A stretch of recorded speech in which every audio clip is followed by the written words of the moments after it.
Until the early 20th century, Tintilia was widely planted in our region. But after the Phylloxera crisis and with the growing demand for higher yielding grapes, it was gradually abandoned because Tintilia naturally produced very small yields, and this was considered economically unsustainable. So mass vineyards were uprooted. When my father started working with wine, very few people even knew what Tintilia was. He actually rediscovered the grape by almost by chance during a conversation with an elder farmer who was still preserving a few calyx of this rare variety. Fascinating people with stories to share, fabulous wines and the best local foods to accompany them, and beautiful places to discover and visit. All of this and more on Wine, Food and Travel with me, Marc Millon, on the Italian Wine Podcast. Join me for a new episode every Tuesday. Welcome to Wine, Food and Travel with me, Marc Millon, on Italian Wine Podcast.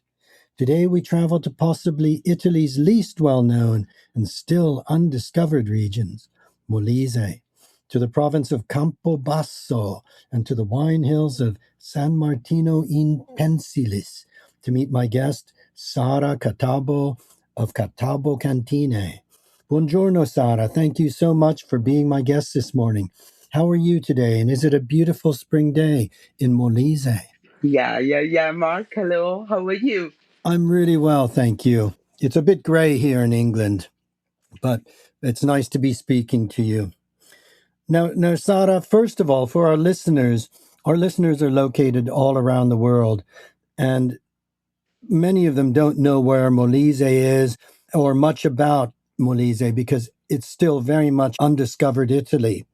So can you tell us, as we begin, first of all, about Molise and about where you are? Yes, I'm in San Martino in Pensilis, as you say before, and it's a very small town in the center of Molise, and it's a very particular town because it offers a lot of variety. Here you can see the rolling hills where most of the vineyards are planted. You can see the Apennine Mountains and also a beautiful stretch of coastline along the Adriatic Sea because we are very close to Termoli.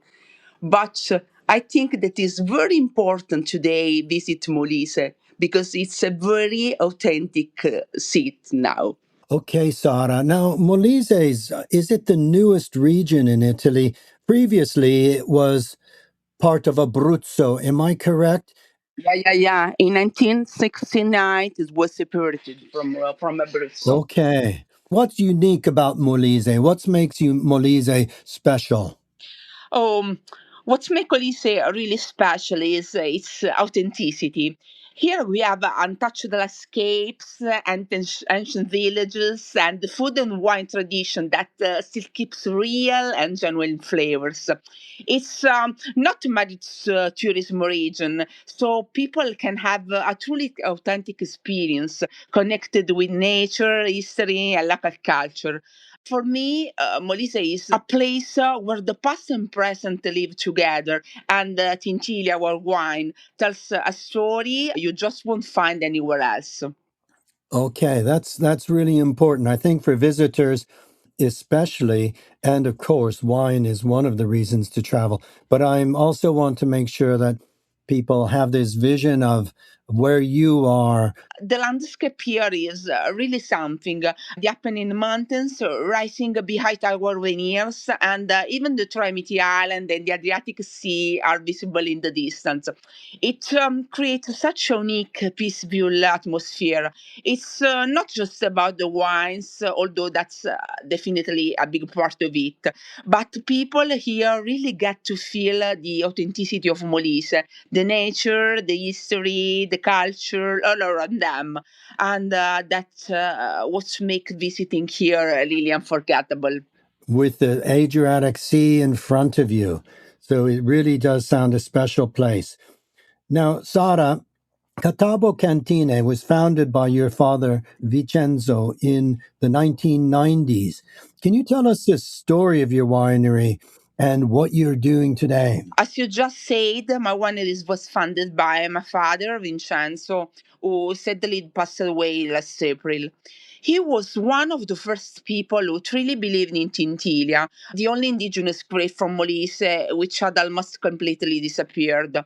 Until the early 20th century, Tintilia was widely planted in our region. But after the Phylloxera crisis and with the growing demand for higher yielding grapes, it was gradually abandoned because Tintilia naturally produced very small yields, and this was considered economically unsustainable. So mass vineyards were uprooted. When my father started working with wine, very few people even knew what Tintilia was. He actually rediscovered the grape by almost by chance during a conversation with an elder farmer who was still preserving a few calyx of this rare variety. And that moment really changed everything for us because my father became fascinated by the story of this grape and especially by the idea that it could represent the true identity of our region. So in 1992, he planted his first vineyard in San Martino on Colle Cervino. At the time, it was a very courageous and unconventional decision because almost no one believed that this forgotten grape could have a future. But my father, no. He believed that Tintilia had the potential to become one of the most elegant and distinctive red wines of southern Italy. And today, after more than 30 years, that vision has truly become a reality. Well, that's a beautiful story, Sara, and as you say, a courageous story. Your father, who wasn't working in wine at that time, was he? Believed in this forgotten grape variety, and it's so interesting because Italy has so many really high quality indigenous grape varieties that are really found only in specific areas. And Tintilia is a grape only found in Molise. So your family have really been at the forefront of the rediscovery and revaluation of Tintilia. Now, we'll talk about Tintilia in more detail in just a minute, Sara. Your father was a visionary in many ways then because he also decided to farm organically, which must have been a difficult decision at that time because not that many people were farming organically. Is that right? Yeah, exactly. Choosing to farm organically back then was definitely a bold and an unconventional decision. Why is that important to you and your family? Why did you decide to work in a sustainable and organic way? For us, respecting the land and the vines is essential. Working in a suitable and sustainable, and organic way allow us to preserve the natural balance of our vineyard, protect the environment, and make wines that truly express the authenticity of Molise. It's not just producing wine; it's about keeping a really connection with our territory and honoring the vision that my father had when he started this journey.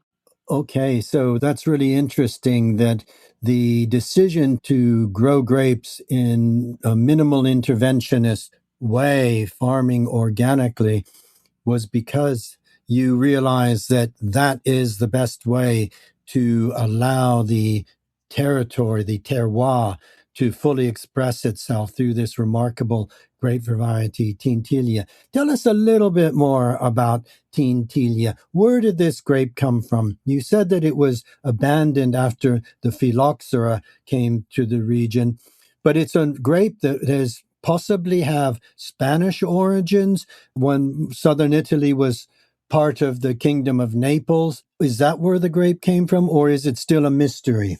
Folklore really tells a very romantic story. It said that the eldest son of the Conte Carafa di Ferrazzano became engaged with the daughter of a tie-breaking officer of the Regno di Napoli, who was of Spanish origin. At the wedding banquet, the officer requested that the wine be served brought especially from his homeland. And the wine was so well received by all the guests that it left a lasting impression. Shortly after, unfortunately, the young bride passed away, and in her memory, the groom decided to plant rows of vines to reproduce that very wines that had marked their union. Okay. Some believe that Tintilia may have Spanish origins, also because the term tinta could from Spanish. But according to the people of Molise, it actually derives from local dialect. It comes from tenta or tinta, and this Molise is also called Tintilia or Tentilia because the grape's unique characteristic of staining, because Tintilia means to dye anything it touches a deep red color. I understand. I understand. And I guess for our listeners, what's important to appreciate is that Tintilia is one of those wonderful mysteries of Italian wine where we find a characterful grape able to make real world-class wines, yet grown only in a small, tiny region. Tintilia doesn't even travel as far as Abruzzo or Puglia. It's only in Molise. Is that correct? Exactly. Tintilia is truly unique to Molise. It's only grown here and doesn't extend to neighboring regions like Abruzzo, Puglia, or Campania. It's a grape that is it's deeply rooted in this small, authentic corner of Italy.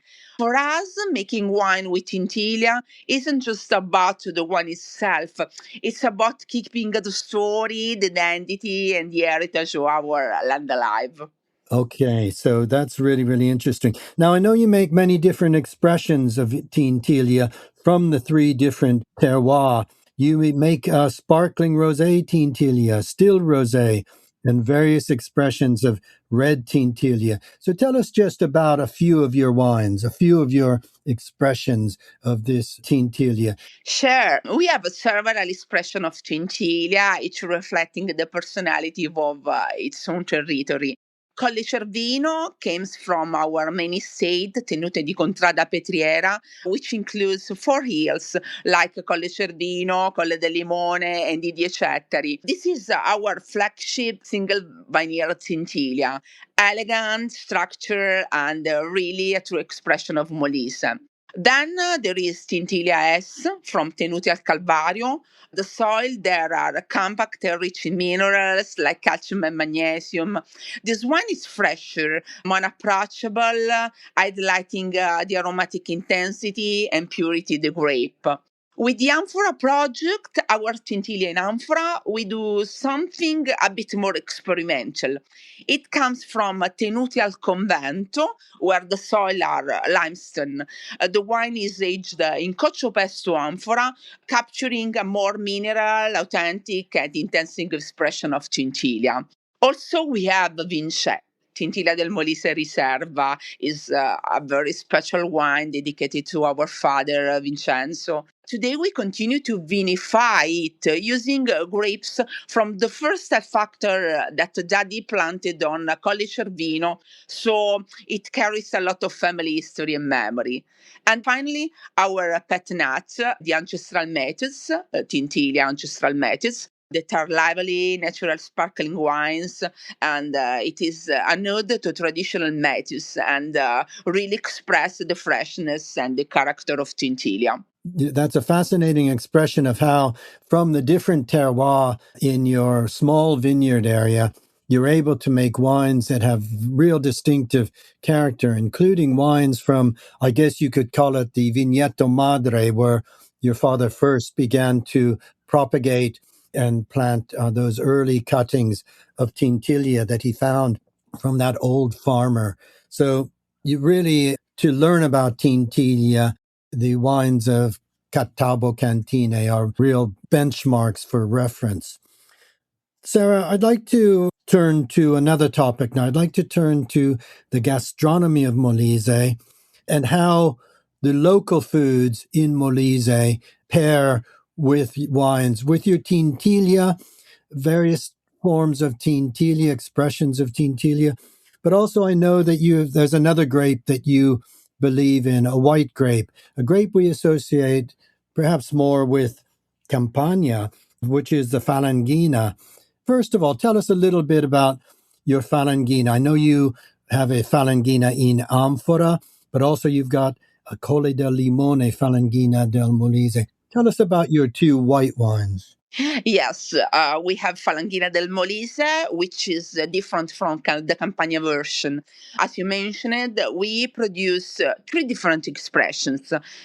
Falanghina in amphora, aged for 2 months in Conciopesto amphora, and it's a really unique Falanghina. With this wine, we wanted to challenge the tradition of drinking white wine only in its current vintage, embracing instead the concept of aging white wine. The current version on the market is 2022, an elegant wine with more complex aromas and unique roundness. We have also Falanghina Colle de Limone, fermented in barrique and anise seal, and this wine is elegant, mineral, and authentic. And finally, we have the ancestral Falanghina, our pet nut, celebrates the natural bubbles and freshness of the grape. Okay, okay, that's really, really interesting. So, with your pet nat from the Tintilia, your various Falangina still wines, and your various expressions of Tintilia, you have a range of wines that would pair very well with the cuisine, with the cucina of Molise. Tell us about food in Molise. Tell us about some of the traditional dishes that if I was to visit Molise, what should I be eating and which of your wines should I try with them? Have you ever heard of Pampanella? Do you know what this is? I've heard of it, but I've forgotten what it is, the Pampanello, but I have heard of it. Tell us about it. Pampanella is a traditional specialty from San Martino in Pensilis, my town. It's made with pork that is massaged with garlic, sweet and hot chili peppers, and then left to rest overnight. The meat is wrapped in straw paper and slow roasted for several hours until the fat and the lean parts fully integrate, creating a rich and flavor results. Wow. Its names come from the old tradition of cover the meat with the pampani. The pampani are the grapevine leaves. And in our experience, there's no better pairing for Tintilia than Pampanella. The Okay. wine's freshness and the fine tannin balance the reach of the meats, while the spiciness highlights the Tintilia's aromatic complexity. Okay, so we've got the spices, the little bit of chili pepper with the pork, the slow cooking, and that would be perfect with Tintilia.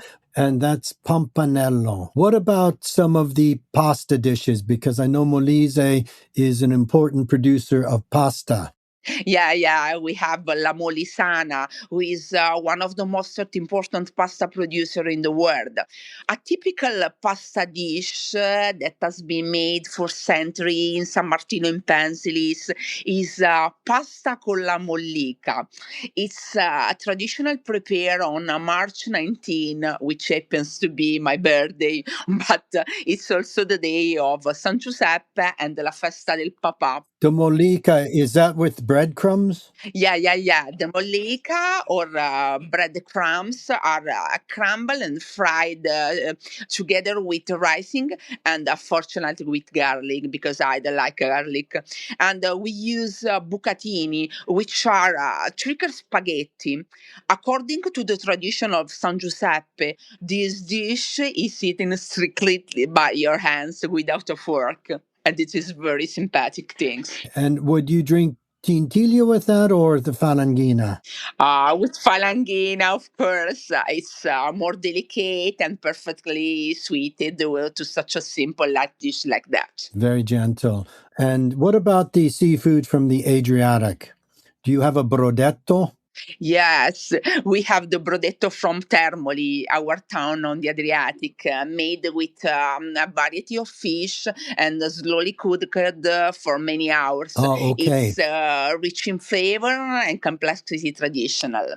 So the brodetto, this great symphony of the Adriatic Sea, fish cooked in a soup almost like a stew. Is that a little bit picante?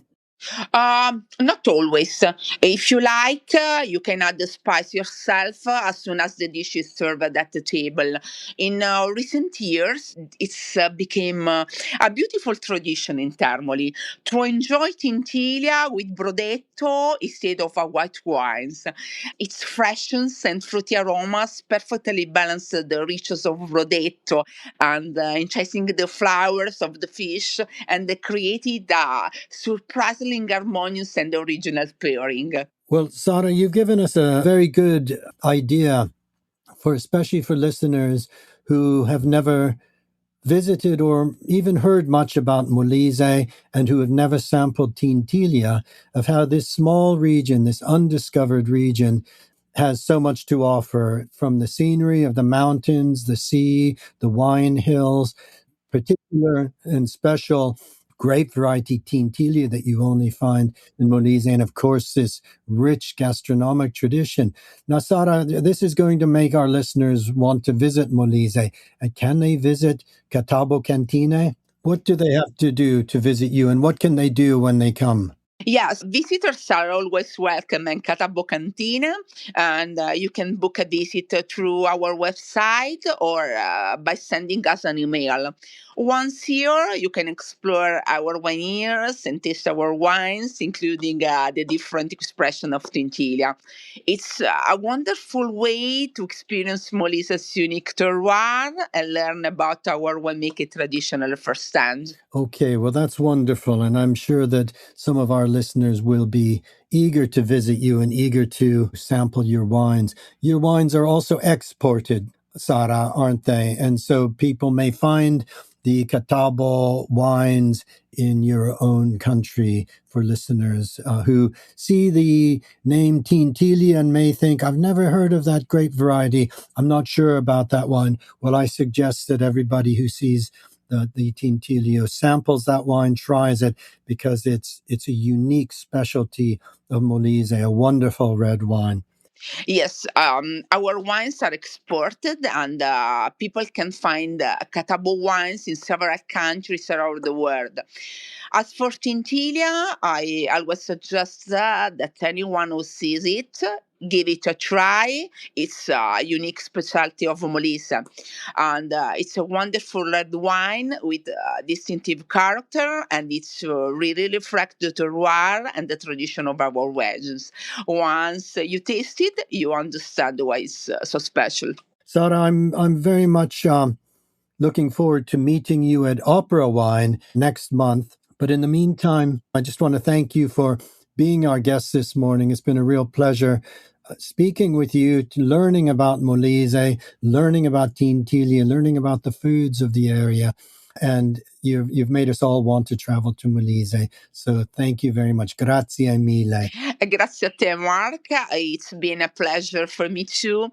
And I really enjoy sharing a little about Molise, Tintilia, and our local cuisine with you and your listeners. Grazie mille. Un grande piacere anche per me. Grazie. Grazie ancora, Mark. See you in Verona. Buona giornata. We hope today's episode of Wine, Food and Travel with me, Marc Millon, on the Italian Wine Podcast has transported you to somewhere special. Please remember to like, share, and subscribe wherever you get your pods. Likewise, you can visit us at italianwinepodcast.com. Until next time, chin chin.